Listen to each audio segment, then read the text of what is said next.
Hey everyone, and welcome back to another episode on the Well Her podcast, where we are going to be chatting all things health, fitness, mindset, nutrition. And I'm your host. I'm Lauren, and this is where you learn what actually moves the needle when it comes to your health and fitness journey. And it's here to help you become the strongest, most confident version of you. And today we are going to be running through the real reasons as to why you aren't seeing the results that you are after and what some of the challenges can actually look like in this journey.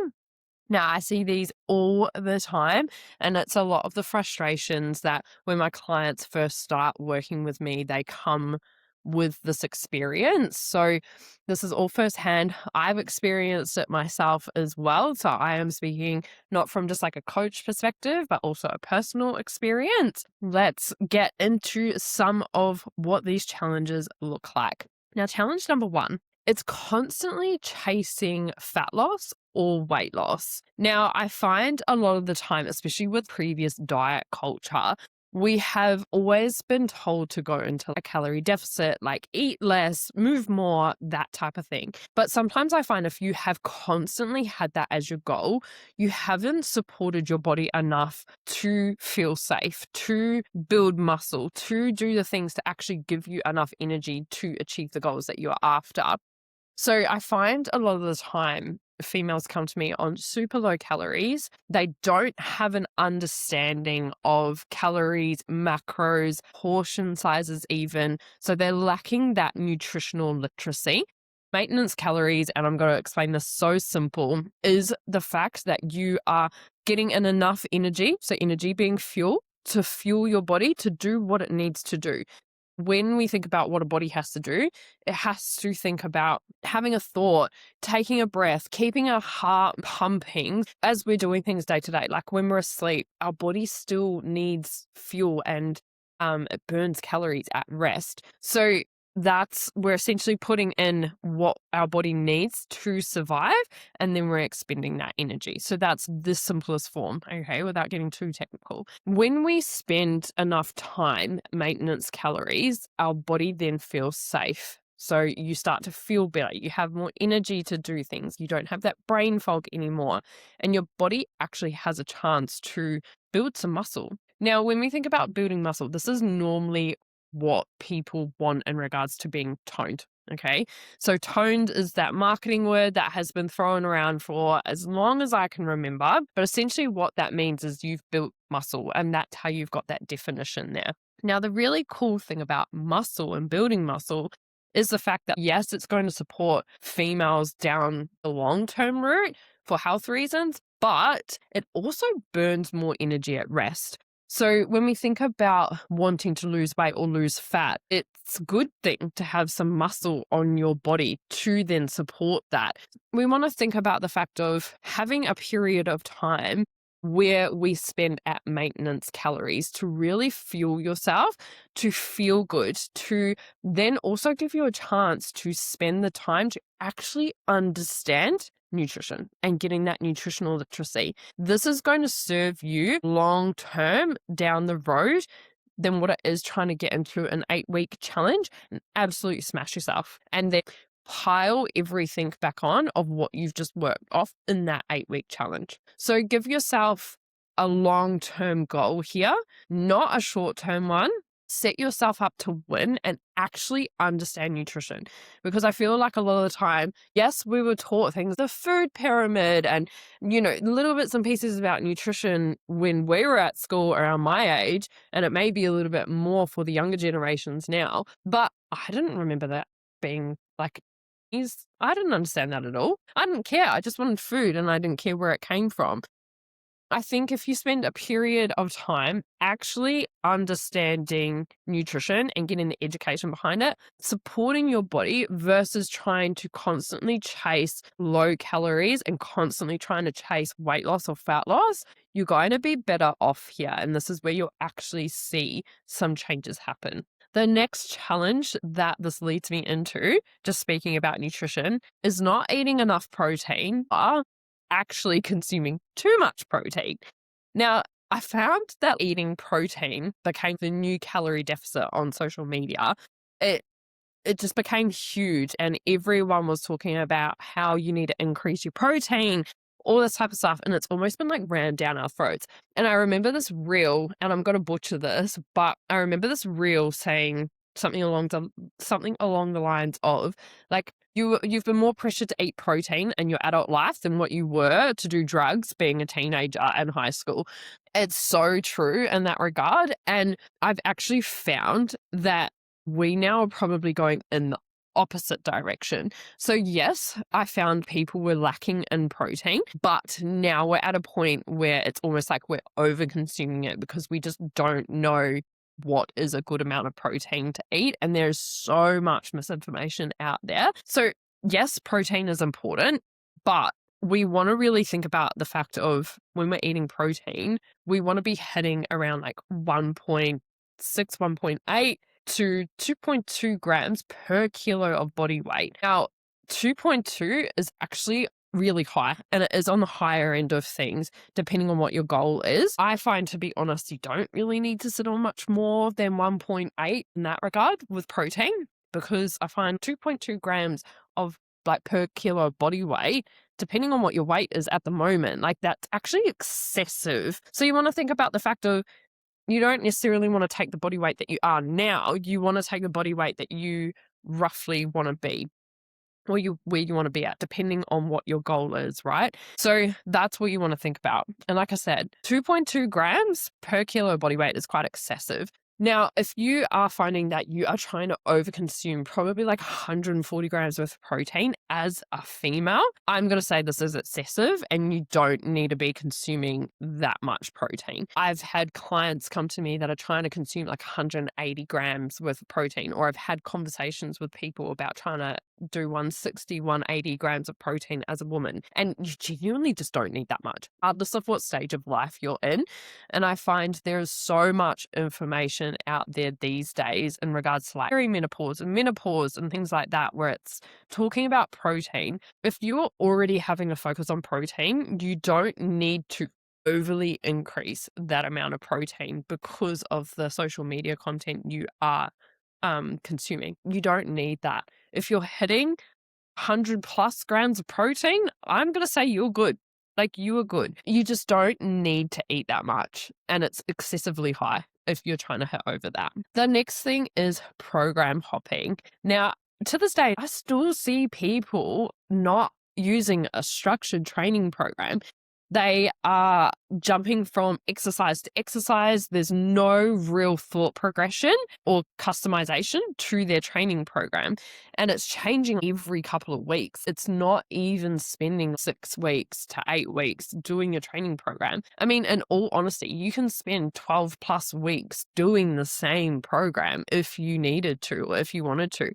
There's no reason why you can't do that. You don't have to swap and change your movements all the time to shock your system, which was educated when I was first getting into strength training. It was, you have to shock your muscles, so you need to swap and change your movements all the time. Like, no, you don't need to do that. What you need to do is you need to stick to the same movements and then focus on progressive overload.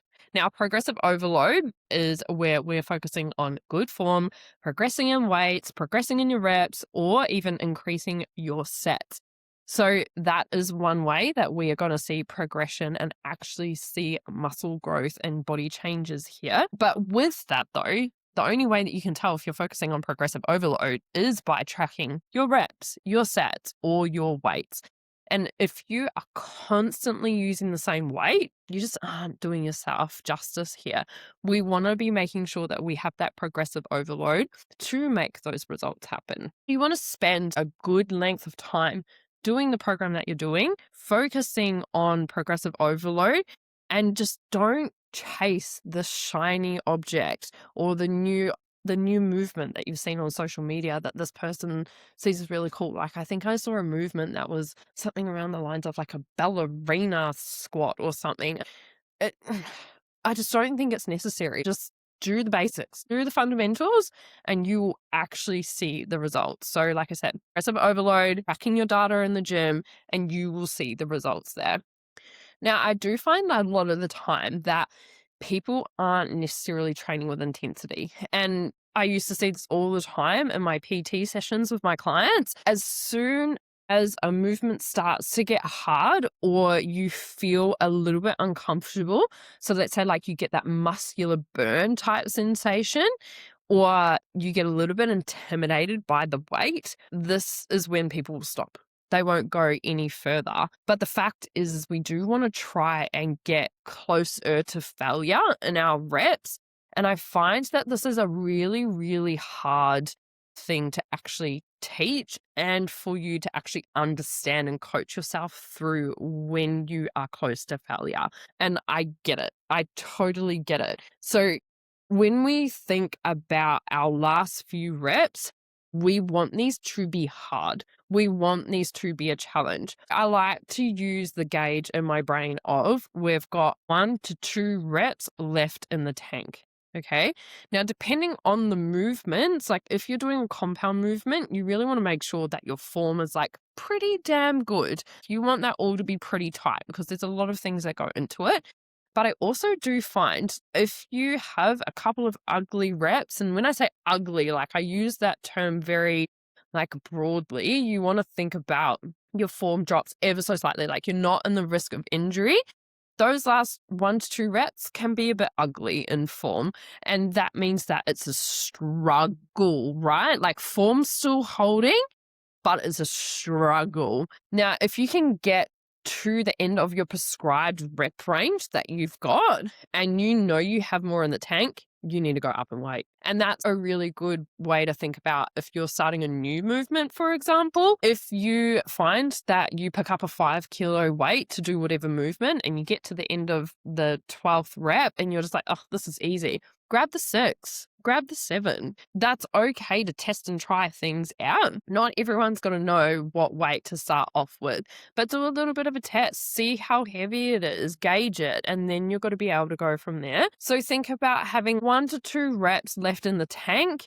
And if you can get to that end of the prescribed rep range very easily, you are going up in weight. Okay. Don't think about getting away with that. We want to focus on that progressive overload. Now, the next one I see happen all the time, and it's really butchered within, I find, the health and fitness industry and also just in general, is having a vague goal. And I find that it's because the goals are so broad. It's, I want to lose weight, or I want to get stronger. I want to build some strength. I want to build some muscle. But what does that actually look like? And you need to spend some time getting real deep on this, and you need to break it down. So how are you going to get there? Get specific, get really specific here. How are you then going to measure it? And then is this actually achievable and realistic? So saying that you want to lose 20 kilos in 6 weeks' time, is that really realistic? Probably not, right? It's probably not safe for you to do that. But the fact is, when you then break down, well, maybe I could lose 5 kilos in 8 weeks' time, 12 weeks' time. That's probably going to be a little bit more realistic for you there than what it is doing 20 kilos in 6 weeks. If you then think about being really specific here, you want to think about, okay, I want to lose 5 kilos in 12 weeks' time. Amazing. That's a really good setup there. How are you then going to measure that? So you want to think about like your training programs. You want to think about your metrics, your progress photos and things, because sometimes we don't always see the scale change as such, but we might see measurements change and we might see progress photos change. You'll see weight progression in your training program. So those are really good measurements there. We then obviously, again, want to make sure that it's realistic and achievable. So setting that goal of, okay, 5 kilos of a 12-week period, like that is realistic. But you also need to make sure that you set that foundation of, I'm going to train 3 days per week with a goal of 6,000 steps, for example.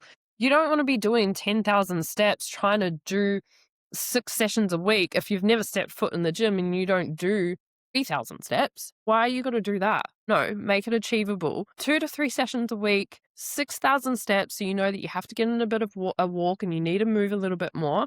But again, just make sure that it's really anchoring into these specific things and you've jotted them all down and that it's outlined for you how you're going to track your progress so that you can actually see when you are making progress. And I find this last one as well is that, and this was thrown around so much when I first started getting into training myself, is that what's your why?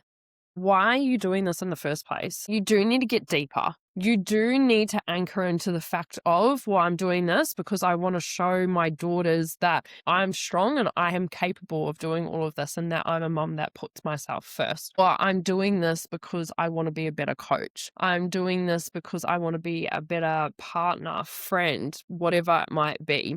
So you need to anchor into that, because the fact is, on the hard days, you need to remind yourself of why you started this in the first place. Who do you want to be? Who do you identify as? Because this is going to outweigh everything when your mind starts to come up with all the excuses under the sun to not get you to the gym or to not meet your macro and calorie target goal.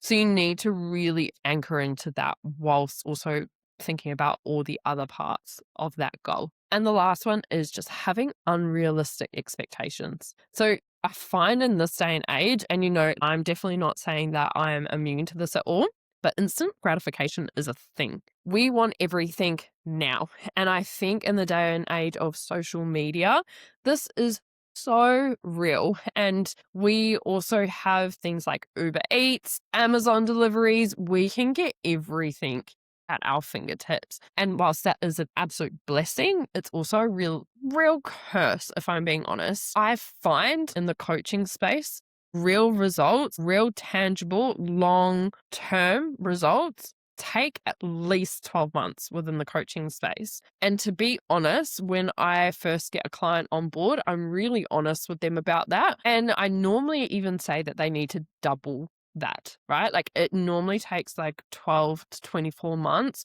for you to get real progress and for you to see the real change within yourself. I find a lot of the time people really give up within the first 4 to 6 weeks. And I get it, because results aren't necessarily happening, but you also need to take a look at all of the other results that are happening around you, not just focusing on the scale side of things. So you need to, again, this comes back into the goal. How long are you willing to give this a go? What does this look like? How long are you anchoring into it? And then understanding long-term what the goal is and making sure that you're not just giving up on a whim, but you're also not tracking data correctly. Just understanding that delayed gratification is a thing, and that's a reward in itself. And it's okay for things to take longer time than what you were originally expecting it to. And I find a lot of the time high achievers really struggle with this, especially when they're putting in their all, they're adding in that stress, all of that type of stuff. Sometimes you do need to just take a breath, meet yourself where you're at, and understand that it's not always going to be a click of your fingers and weight's got to drop off or your physique's got to change. Life happens and that's okay. But understanding that delayed gratification is always going to outweigh the instant gratification that you're chasing. So something I really want you guys to take away from this episode today is that it's not that you're not capable of seeing results. It's just most likely that you're looking in the wrong areas, or the expectations of where you think things should be just aren't realistic. So you need to kind of take that step back, reflect on your own habits, take a look at your goals, see if that's achievable, and really just edit it out, write it out, get it down to make sure that you are actually understanding where you're at. Okay. This is the way that you're going to be able to get real results. Now, I would love to hear from you if this episode has sat with you, if you felt like you've taken anything away from it. If you have any further questions, you can reach out to me on my Instagram. I'm going to link my Instagram and the Well Her Collective Instagram below in the show notes. I would love to hear from you. And if you enjoyed this episode, it would mean the absolute world to me if you took a second to subscribe, follow, or share it with someone else who you think might need to hear this. Thanks, guys.